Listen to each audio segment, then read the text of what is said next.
Jadi hiduplah seperti apa situasimu hari ini. Jangan hidup dalam ideal yang seharusnya yang itu tidak terjadi, karena akan terasa berat luar biasa untukmu. Kemudian kalau ini semangat dari Einstein, salah tidak apa-apa, gagal tidak apa-apa. Siapapun yang tidak pernah melakukan kesalahan tidak pernah mencoba sesuatu yang baru. Ini kayak iklan di TV itu kan, kalau tidak kotor ya tidak belajar. Nah, jadi beranilah untuk mencoba. Kalau kamu nyaman dengan duniamu hari ini, tidak berani macam-macam, ya sampai sebatas itu hidupmu, levelmu dan rankingmu. Kalau ingin naik kelas, berani mencoba. Nah, kasih tantangan untuk hidupmu sendiri. Tantang, bisa ndak kayak gini? Ayo dicoba. Tantang dirimu, cobalah. Kalau gagal, berarti alamat akan terjadi sesuatu yang baru nantinya. Gagal diulang lagi, gagal diulang lagi. Jadi pelajaran dari Einstein tentang manusia ditutup dengan ayo berani mencoba, salah ndak apa-apa, karena tidak akan lahir sesuatu yang baru kalau kita tidak berani mencoba. Kalau Einstein itu pasrah saja dengan situasi dirinya, yang dia sejak kecil punya beberapa kekurangan, tidak akan lahir seorang Einstein. Oke, nah sekarang kita lihat bekal apa untuk jadi seorang seperti Einstein, manusia yang mirip Einstein. Menurut Einstein sendiri, yang pertama-tama kita harus punya rasa ingin tahu, rasa penasaran. Penasaran itu penting. Katanya Einstein, yang penting adalah jangan berhenti bertanya. Rasa ingin tahu punya alasannya sendiri untuk selalu ada. Pertanyakan apapun. Aku tidak punya bakat khusus, aku hanya bisa ingin tahu. Jadi kata Einstein, keahlianmu apa, bakatmu apa? Kata Einstein, saya tidak punya bakat apa-apa, wong malah kekuranganku banyak. Bakatku cuma satu, keingintahuanku dalam, luas. Jadi mentalnya ilmuwan itu sebenarnya bekalnya kan rasa ingin tahu ini. Rasa ingin tahu itu apa-apa kamu herani, kamu tanyakan.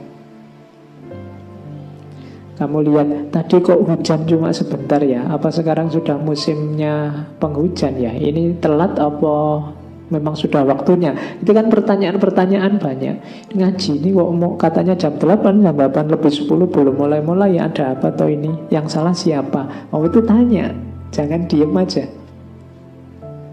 Jadi curiosity itu rasa ingin tahu. Di sekelilingmu ini tidak ada yang normal-normal saja, semuanya bisa ditanyakan. Masjid itu loh kok warnanya hijau ya, di mana-mana sering saya lihat juga pakai warna hijau. Apa hijau itu simbolnya Islam? Siapa sih yang bilang hijau itu simbolnya Islam? Terus sejarah tentang warna hijau sebagai warna masjid itu kayak gimana? Kamu pernah tanya enggak? Bulan bintang kok terus jadi simbolnya Islam? Sejak kapan umat Islam pakai simbol bulan bintang itu dan seterusnya? Itu namanya curious. Tapi kan kita enggak, kita itu pokoknya jalan kayak biasanya, normal aja kok Pak. Semuanya ya juga normal-normal saja. Nah, model baju kalau kayak gini kan model gaya barat. Kalau jubah kayak Timur Tengah. Kalau ya macam-macam. Itu kira-kira ada hubungannya dengan iklim, dengan geografi, dengan adat, tradisi, dengan kesepakatan masyarakat. Tapi jawabannya bisa macam-macam. Ingin tahulah. Begitu kamu masuk dari luar ke masjid ini, setiap hal yang kamu lihat itu bisa ditanyakan. Kenapa kok kamu tidak tanya? Karena segalanya kamu anggap biasa saja. Berarti kamu tidak bakat jadi ilmuwan. Orang mau nulis skripsi, tesis, disertasi itu biasanya gelisahnya pertama apa? Nyari masalah. Saya kok gak nemu-nemu masalah ya Pak. Loh masalah jutaan di sekelilingmu, loh kok bingung nyari masalah. Oke. Ya kalau tidak ada masalah, bikin masalah. Baru nanti kita teliti. Ilmuwan kan begitu, bikin masalah itu kan namanya bikin hipotesis. Kira-kira jangan-jangan ini, jangan-jangan itu bisa masalah.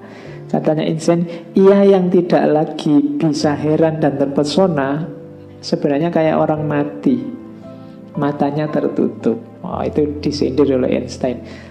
Kamu kan melek, bisa melihat banyak sekali masalah. Ngaji ini apalagi? Oh, masalahnya banyak ini. Ini katanya ngaji misalnya.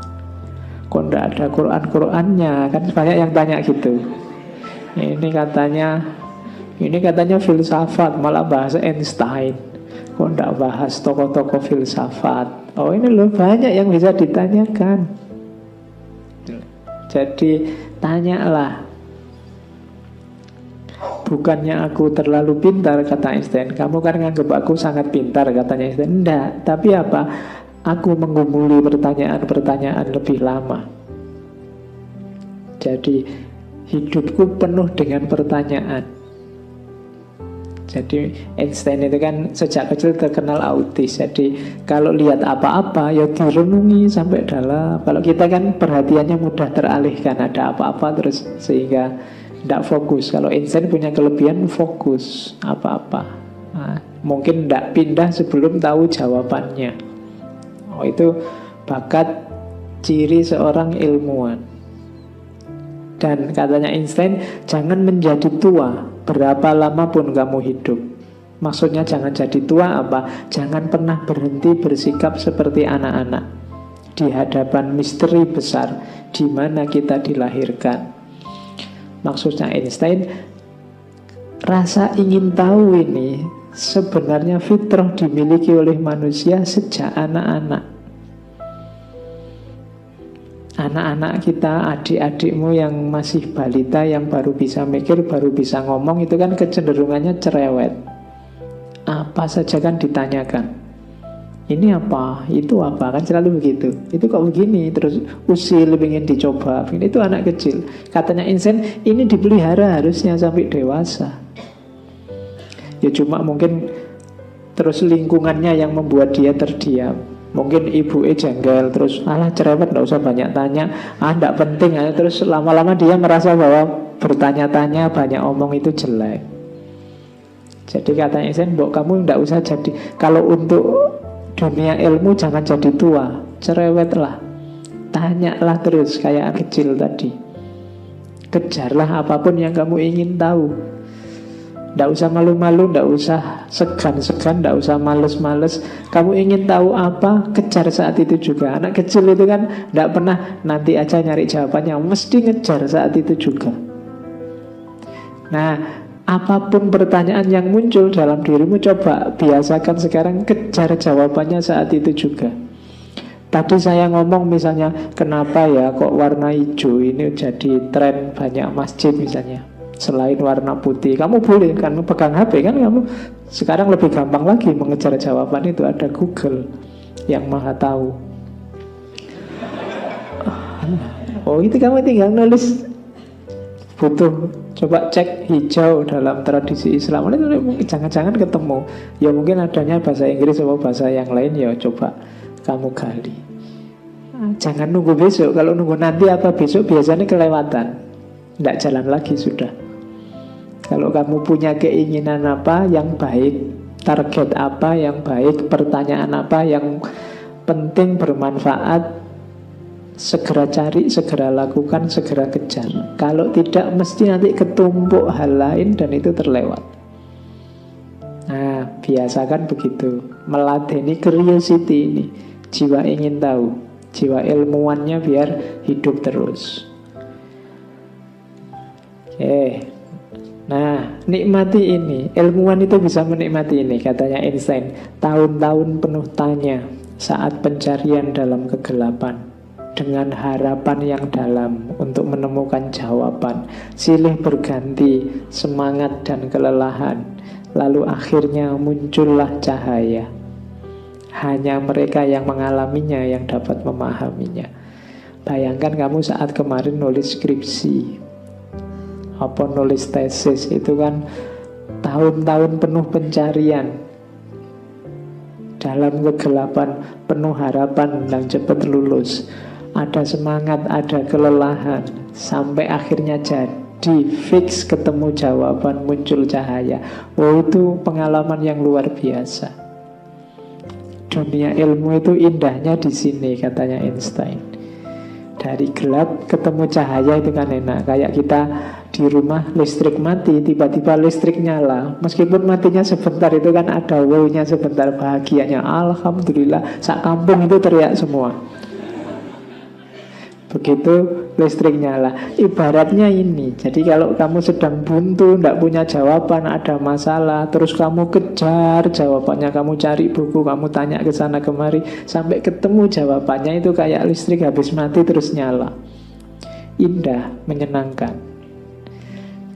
Jadi kejarlah momen ini dalam hidupmu untuk mencintai ilmu. Jadi nikmatnya ilmu itu antara lain ada di sini. Ketika kegelapanmu berubah jadi cahaya. Ketika yang kemarin kamu kejar-kejar dalam kebingungan, sekarang kamu paham dalam kelonggaran. Alhamdulillah, ngerti aku sekarang jawabannya. Itu nikmat. Maka Einstein menyarankan di kalimat yang terakhir itu, hanya mereka yang mengalami yang dapat memahami. Maka alamilah, kejarlah momen ini. Oke, jadi setelah jadi manusia yang baik, sekarang kejarlah ilmu lewat curiosity dan alamilah dunia keilmuan yang indah. Ini cara untuk hidup yang luar biasa seperti disarankan oleh Einstein. Oke. Terus, nah, alatnya apa? Alatnya untuk masuk ke dunia ilmu tadi yaitu intelijensi. Intelijensi itu perangkat intelektual yang ada dalam diri kita.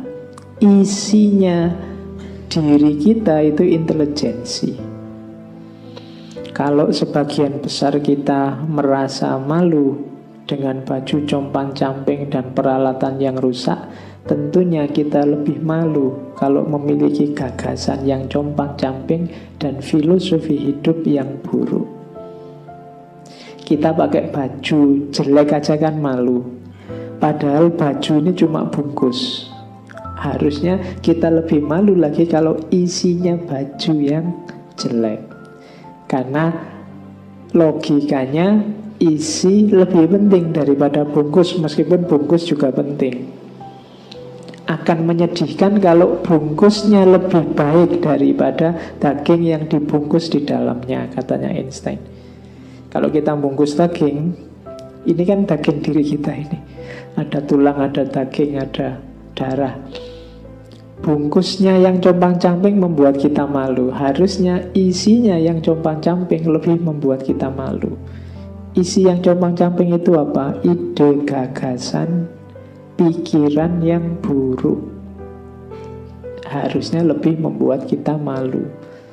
Kalau kita punya baju jelek, baju compang-camping, cepet-cepet kita jahit ulang atau kita buang, kita beli lagi yang bagus.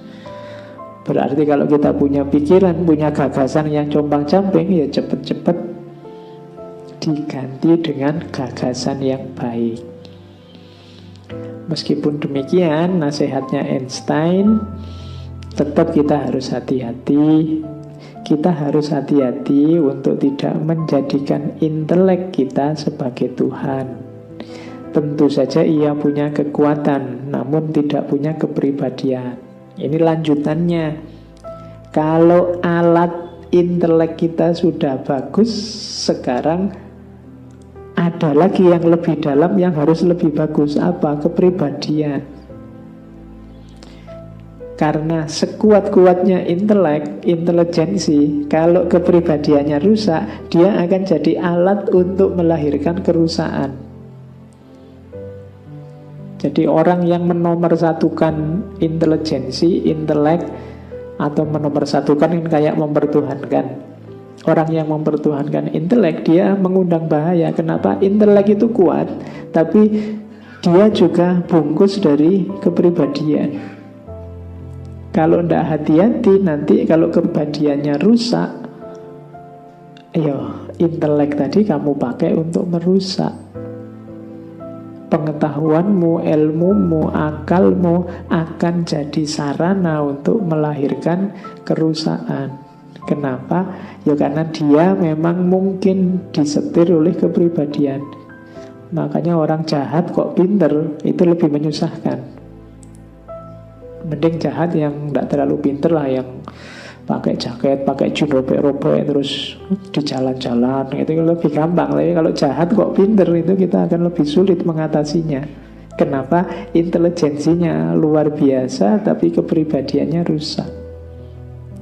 Maka tadi ya, yang fisik dibungkus oleh yang batin dibungkus oleh kepribadian.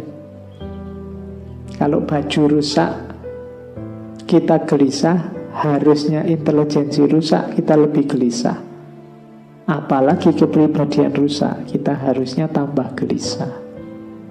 Dan ini jarang disadari oleh manusia. Manusia itu punya intelijensi lengkap, tapi jarang yang memanfaatkannya secara optimal.